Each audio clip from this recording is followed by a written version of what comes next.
लाड़ी, ओ लाड़ी।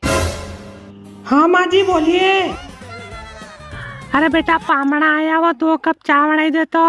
माँ जी मैं नवरी नहीं हूँ, मैं कपड़े धो रही हूँ।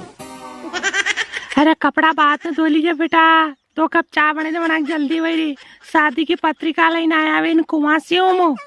हाँ हमार पियर काच पामड़ा है। कपड़े नीचो के आ रही मैं। आई जा बेटा बने ले। कावो मैंने लाड़ी ने कही थी चाय बनाओ का तो तू बनाई ले। पामड़ा आया तो थम बंद हो जाओ या। बैठा बैठा हुक्म चलाड़ी रिया हुमा लाड़ीन कही री पामड़ा आया चा कुछ बोली री। एक गांव में हुआ सास बहू के खतरनाक लड़ाई। बहू ने सास का माथा फोड़ा। बेटा बेटा कहीं नहीं करो। हाँ ये ऐतर मत बोल। अगर मैं लाड़ी ने कही दी तो चाय नहीं बनाऊंगा तो थने बनानी पड़ेगा। हाँ पामड़ा मेरे मुंह बहुआ के तू बेगा।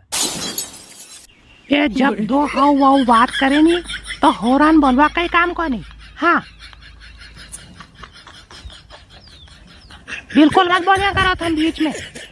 वो लाड़ी ने कही रही आवाज चाय बनावा की पामड़ा आया तो हो बीच में बोली रिया कि तू बनाई ले। हाँ this is my personal matter and don't touch my life.